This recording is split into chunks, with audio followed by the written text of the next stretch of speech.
Hello, हम लोग Bipin Chandra series देख रहे थे और इस किताब में बहुत ही फक्र के साथ कहना पड़ रहा है कि जो लास्ट चैप्टर है हम लोग उस पर आ गए हैं।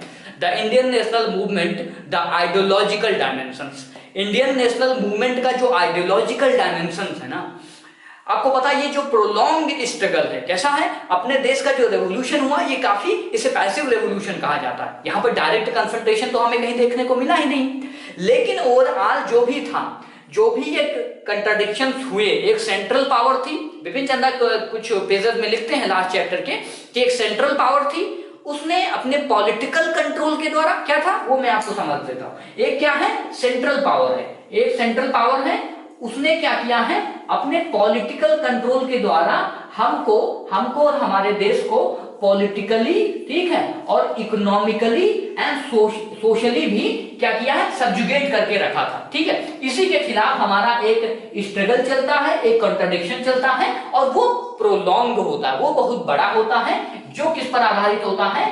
पॉपुलर मास मोबिलाइजेशन पर। किस पर आधारित होता है, पॉपुलर मास मोबिलाइजेशन पर, जो क्या होता है, ग्रेजुअल होता है। ठीक है, ग्रेजुअल का मतलब धीरे धीरे होता है, स्टेजेस में होता है। ठीक है, ट्रूस के, कभी कभी युद्ध विराम की भी स्थिति आती है, कभी कभी गांधी जी के कंस्ट्रक्टिव वर्क भी देखने को मिलते हैं। और जब ये हमारा सब्जुगेशन हो रहा था तो धीरे धीरे हमने क्या किया, धीरे धीरे हमने क्वेश्चन करना शुरू किया। ठीक है, वो क्वेश्चन हम लोग देख चुके हैं ना कि कैसे दादा भाई नौरोजी और कैसे बाल गंगाधर तिलक, कैसे गोपाल कृष्ण गोखले, ये सारे लोगों का जो कांग्रेस की स्टार्टिंग के जो इंटेलिजेंसिया थी, जो ज्ञानी वर्ग था, जो पढ़ा लिखा वर्ग था, उसने क्वेश्चन करना शुरू किया ब्रिटिश की अथॉरिटी को, और फिर हमारा स्ट्रगल एक मास स्ट्रगल बना। ये पूरी की पूरी कहानी थी और फिर हमें क्या मिली, इंडिपेंडेंस मिली, आजादी मिली। तो वो आजादी वगैरह तो हम लोग देख चुके हैं और पूरा पार्टीशन का इशू देख चुके हैं। अभी हमें बात करना है कि ये जो इंडियन फ्रीडम स्ट्रगल था, इसमें कई सारे आइडियोलॉजिकल डायमेंशंस हैं। क्या है, कई सारे डायमेंशंस हैं जिनको हमेशा ध्यान में रखना चाहिए। वो 1857 से लेकर के हम लोग देख रहे थे 1947 का इशू। अगर हम इसे ब्रॉडली कैटेगराइज करें फ्रॉम द बुक के पर्सपेक्टिव से, तो किताब के पर्सपेक्टिव से भी आपको कम से कम 5 से 6 ऐसे इश्यूज निकल के आते हैं जिनको आप में ध्यान रखना है। जैसे जो भारत का स्वतंत्रता संघर्ष है, जो भारत का ये स्ट्रगल है, इसमें जो सबसे इंपॉर्टेंट डायमेंशन है वो देखने को मिलता है पार्लियामेंट्री डेमोक्रेसी। क्या, पार्लियामेंट्री डेमोक्रेसी भारत में शुरू से ही देखने को मिलती है। अब आप कहोगे कि पार्लियामेंट्री डेमोक्रेसी कैसे देखने को मिलती है, तो उसका पहला रीजन तो यही आप दे सकते हो कि पार्लियामेंट्री डेमोक्रेसी क्यों देखने को मिलती है, क्योंकि जो हमें रूल कर रहा है ना, खुद ही वो डेमोक्रेटिक कंट्री है। ठीक है, अपने यहाँ, हमारे यहाँ नहीं है, हमारे यहाँ ये सेमी डेमोक्रेटिक है। हमारे यहाँ जो ब्रिटिश रूल कर रहे हैं वो सेमी डेमोक्रेटिक है, सेमी अथॉरिटेरियन है। क्यों है, क्योंकि उन्होंने भाई कोर्ट भी तो बना रखा है, उनके समय रूल ऑफ लॉ भी तो है। बेशक वो हमें सप्रेस करते हैं जब हम मूवमेंट करते हैं, आंदोलन करते हैं, लेकिन उन्होंने गवर्नमेंट इंस्टीट्यूशन तो भी बना रखा है। तो इसीलिए भारत के स्वतंत्रता संघर्ष में आपको पार्लियामेंट्री डेमोक्रेसी का डायमेंशन हमेशा देखने को मिलता है। अब आप कुछ इसके एग्जाम्पल ले लो। जैसे इसका एग्जाम्पल है, सबसे अच्छा एग्जाम्पल गोखले साहब का आपको मिलेगा। ठीक है, गोखले साहब का, ठीक है, दादा भाई नौरोजी का, फिरोज शाह मेहता का। ठीक है, पार्लियामेंट्री डेमोक्रेसी का मतलब होता है डिबेट। कोई भी चीज अगर आपको करना है तो ऐसे ही नहीं कर लोगे, डिबेट करोगे। तो ये तो एक लेजिस्लेचर में जाकर ये लोग करते हैं। दूसरा डिबेट कहां पर होता है, जो कांग्रेस की सेशन होती है। ठीक है, जो कांग्रेस की सेशन होता है ना, कांग्रेस के जितने भी आंदोलन कांग्रेस ने किए, चाहे वो कोई भी आंदोलन हो, उसका एक रेजोल्यूशन बनाया गया, उसका एक चार्टर बनाया गया, उस पर डिबेट हुई, फिर उस पर क्या हुई, वोटिंग हुई। क्या हुई, फिर उस पर वोटिंग हुई।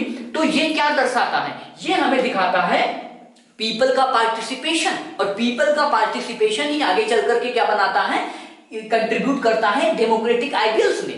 पीपल का पार्टिसिपेशन मींस क्या, कि लोगों की सुनी जा रही है, और यही तो क्या है, यही तो पार्लियामेंट्री डेमोक्रेसी का एक बहुत बड़ा सिंबल है। तो ये भारत के कॉन्स्टिट्यूशन में देखने को मिलता है। यहां तक कि जो एक पेज नंबर है, आपको पता चले कि 1942 में जो क्विट इंडिया मूवमेंट शुरू होता है, भारत छोड़ो आंदोलन, तो उस पर वोटिंग होती है।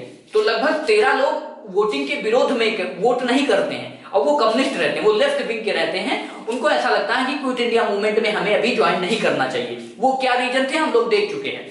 तो गांधी जी उस पर कुछ रखते हैं, मतलब उन्होंने वोटिंग नहीं किया गांधी जी के फेवर में कि क्विट इंडिया मूवमेंट आप स्टार्ट कर रहे हो, हम उसका फेवर नहीं कर रहे हैं। तो गांधी जी क्या कहते हैं on page number 520, I congratulate the 13 friends who voted against the resolution. मैं उन सभी दोस्तों का आभारी हूं जिन्होंने मेरे रेजोल्यूशन के अगेंस्ट में, खिलाफ में वोट किया है।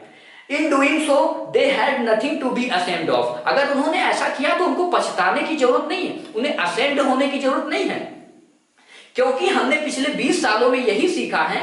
We have learn in last 20 years not to lose courage. हमें अपना साहस नहीं खोना है।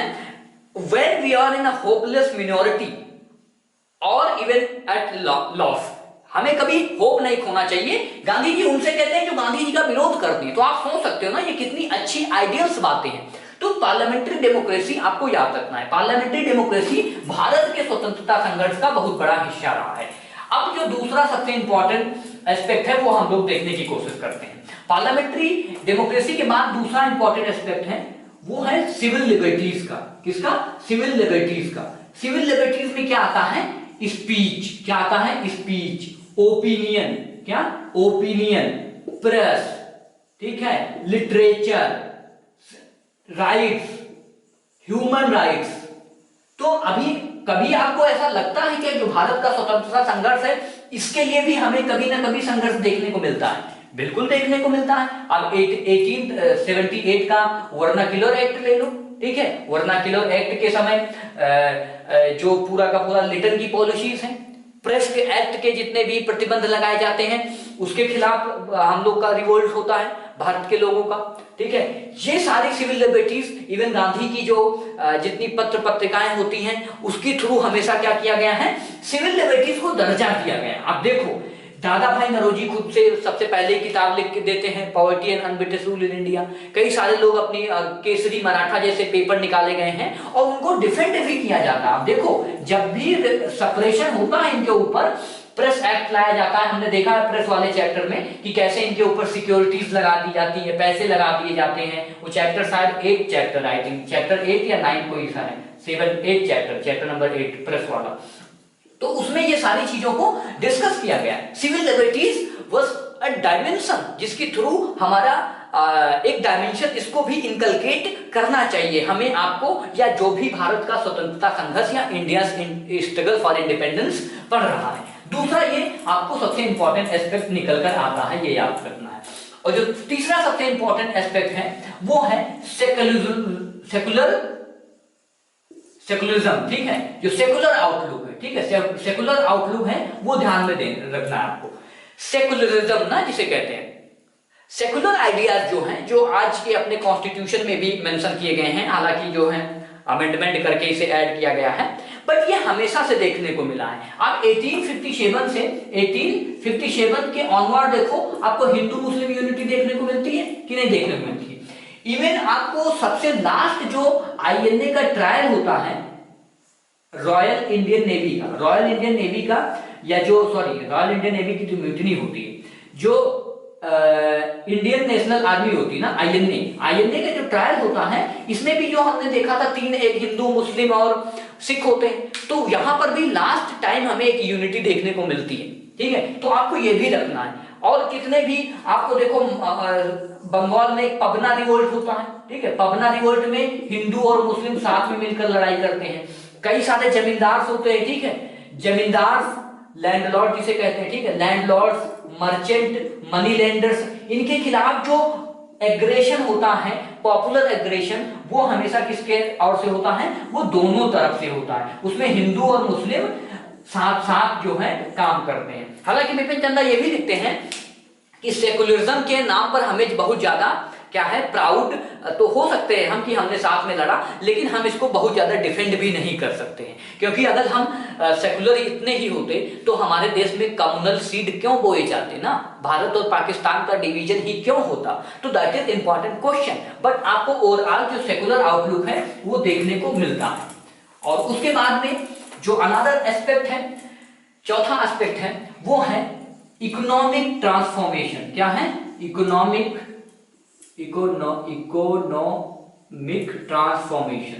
ट्रांसफॉर्मेशन। इकोनॉमिक ट्रांसफॉर्मेशन आपको याद रखना है। अब इकोनॉमिक ट्रांसफॉर्मेशन के लिए आपको कुछ हमें बताने की जरूरत ही नहीं है। आप देखो, ड्रेन ऑफ वेल्थ थ्योरी से ही कहानी शुरू होती है। ड्रेन ऑफ वेल्थ से ही कहानी शुरू होती है। पहले अंग्रेजों के आने से पहले जो इंडिया थी वो कैसी कंट्री थी? हमने वो किताब देखी थी ना, शशि थरूर वाली। शशि थरूर की इस किताब को हमने डिटेल में देखा हुआ है कि पहले कैसे जो इंडिया थी, शायद वो एक चैप्टर हमने देखा था इसी सीरीज में कि इंडिया के आने के पहले जो इकोनॉमिक कंडीशन कैसी थी, डिटेल में हम लोग देखे हैं कि इंडिया में जब ब्रिटिश आए उससे पहले इंडिया क्या हुआ करता था? एक इंडस्ट्रियल इकोनॉमी हुआ करता था। क्या हुआ करता था? Industrial economy. उसके बाद ट्रांसफॉर्मेशन हुआ और इंडिया क्या बन गया? Agricultural colony. क्या बन गया? Agricultural colony. तो इंडिया का ये जो ट्रांसफॉर्मेशन हुआ है, इंडस्ट्रियल इकोनॉमी से एग्रीकल्चरल कॉलोनी तक का जो ट्रांसफॉर्मेशन हुआ है, इसको फिर से अपवार्ड, इसको फिर से ट्रांसफॉर्म करना है। इसके लिए फिर से हमें लड़ाई लड़नी है। तो ड्रेन ऑफ वेल्थ जैसी थ्योरी दी जाएगी दादा भाई नरोजी के द्वारा। कई सारे और लोग आते हैं, वो अपना कंट्रीब्यूशन करते हैं। बाद में यही डेवलपमेंट हमें देखने को मिलता है कि एक समय जो भारत में कैपिटलिस्ट वर्ग भी धीरे धीरे आता है। ठीक है, भारत में कैपिटलिस्ट लोग आते हैं, अपनी क्या करते हैं? अपनी फैक्ट्रियां लगाते हैं और लोगों की वेलबींग में भी काम करना शुरू करते हैं। उनको ये पता चलता है कि भारत का एक्सप्लॉयटेशन हो रहा है।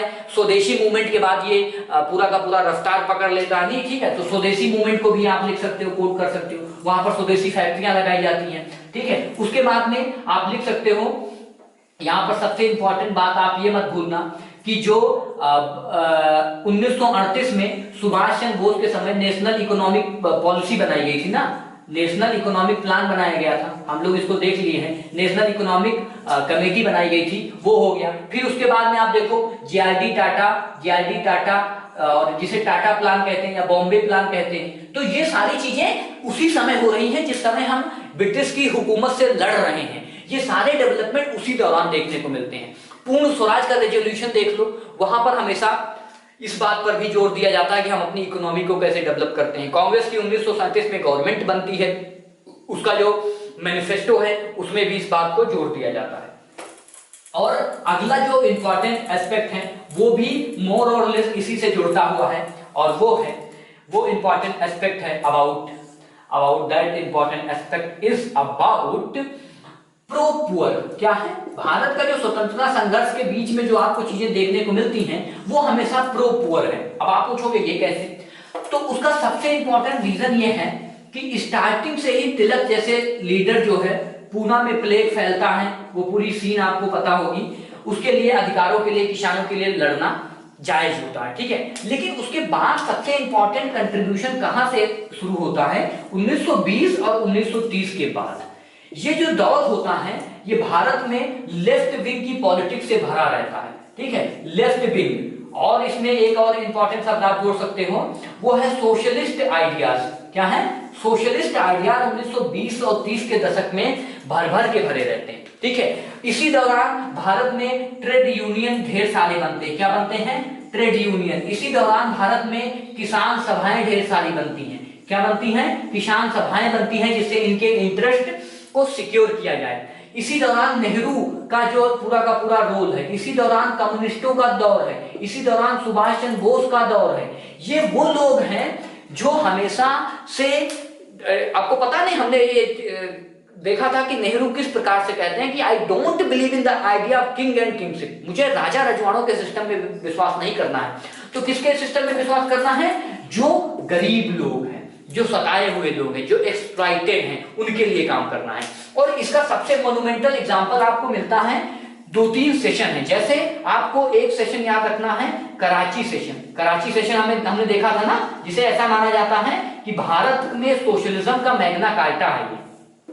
दूसरा हमने देखा था जो लखनऊ सेशन है 1936 में। उसके बाद में जो फैजपुर का सेशन है, ठीक है, ये वो सेशन है जहां पर नेहरूवन मॉडल ऑफ सोशलिज्म देखने को मिलता है। और नेहरूवन मॉडल ऑफ सोशलिज्म तो हालांकि इंडिपेंडेंस के बाद इसे पढ़ते ही हैं, लेकिन प्री इंडिपेंडेंस में जो लखनऊ सेशन है, जो फैजपुर सेशन है, जो कराची सेशन है, हम लोग देख चुके हैं। बट मैं आपको रिकॉल करा रहा हूं कि ये सारी चीजें जो है वो प्रो पुअर है। अब देखो कराची सेशन में जितनी भी इकोनॉमिक प्लानिंग रखी जाती है उसके सेंटर में पुअर कौन रहता है, उसके सेंटर में पुअर आदमी रहता है, गरीब आदमी रहता है। ये सारी चीजें आपको याद रखना की। और सबसे इंपॉर्टेंट बात ये है कि लैंड लॉर्ड का एस्पेक्ट आप कभी मत भूलना, वो है लैंड लॉर्ड का, ठीक है।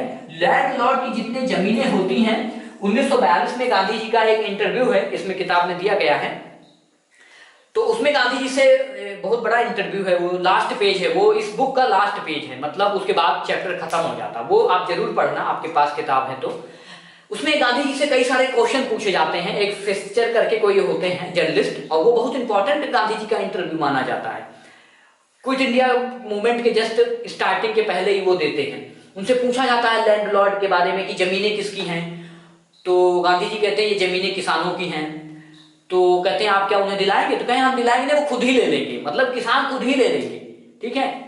और किसान का वो समय आ गया है कि किसान खुद जो है टैक्स नहीं देना चाहिए उसे। गांधी जी ऐसी ऐसी बात कहते हैं। तो उनसे वो इंटरव्यूअर पूछता है कि फिर क्या आप जो लैंड लॉर्ड है उनको कंपनसेशन देंगे, तो कहें कंपनसेशन तो इम्पॉसिबल है। कंपनसेशन हम किसको किसको देंगे कि जमीनें तो भाई उसकी हैं जो क्या कर रहा है, जो उस पर खेती कर रहा है। तो ये एस्पेक्ट भी आपको देखने को मिलता है, जो लैंड लॉर्ड और टेनेंट का रिलेशन है। इसमें जो एंटी जमींदारी आप इसे कह सकते हैं ना, एंटी जमींदारी वाला एंगल है, वो भी देखने को मिलता है। ये पांचवा सबसे इंपॉर्टेंट एस्पेक्ट निकल के आता है of Indian national movement ideological dimension, ठीक है।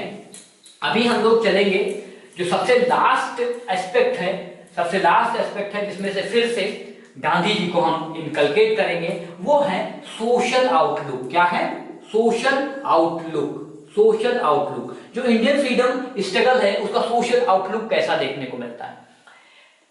एक नॉन वायलेंस जैसी चीज को इजाद किया गया, ठीक है। ये एक बहुत बड़ा मोरल फोर्स है। क्या है? ये बहुत बड़ा मोरल फोर्स है जिसने कितने भारतीयों को आज भी फक्र होता है, ठीक है। ये बहुत बड़ा सोशल इन्वेंशन है, ठीक है, गांधी जी का। ये एक माइंड और हार्ट का वार है, माइंड एंड हार्ट का वार है, ठीक है। दूसरा सोशल आउटलुक तो ये आप रख सकते हो, सत्याग्रह का कॉन्सेप्ट, ये सारे नए नए सोशल आउटलुक्स हैं। दूसरा है जो गांधी जी का कॉन्स्ट्रक्टिव वर्क है ना, इसको भी इसी में आप रख लो, ठीक है। जैसे गांधी जी का अनटचेबिलिटी के लिए काम करना, कास्ट को रिफॉर्म करने के लिए, हालांकि कास्ट में इनका वर्णा सिस्टम में ये विश्वास करते हैं, फिर भी ये जो है हरिजन सेवक के लिए कितना टूर करते हैं, इनका हरिजन टूर आप लिख सकते हो, ठीक है, हरिजन टूर, खादी का प्रमोशन। तो ये न्यू सोशल आउटलुक पर भी इंडियन एजुकेशन, क्या है? इंडियन एजुकेशन, ठीक है। अच्छा, जो हम प्रो पुअर वाली बात कर रहे थे, प्रो पुअर वाली से पहले उसमें आप फ्री एंड कंपलसरी एजुकेशन पर भी बात कर सकते हो कि गरीबों के लिए फ्री एंड कंपलसरी एजुकेशन होना चाहिए, और गरीबों के लिए जितनी भी जन कल्याणकारी योजनाएं हैं वो सब उसमें रख सकते हो। तो सोशल आउटलुक में भी ये सारी चीजें आप रख सकते हैं। तो this is all about Bipin Chandra book, ठीक है। हम पूरी किताब देख चुके हैं, पूरी किताब, बुक इज फिनिश। एंड इसके बाद हम लोग कोई और किताब देखेंगे, ऐसे ही देखेंगे चैप्टर बाय चैप्टर। इससे मेरी भी पढ़ाई होती है और सबको मजा भी अपना अपना अच्छा लगता है। किताब को अगर देखो, पढ़ो एक एक कोटेशन करके, तो इट्स वर्थ रीडिंग। आप पढ़ते भी हो और आपको मजा भी आता है। तो हमने एक किताब खत्म की है, 528 पेजेस। It's feeling proud.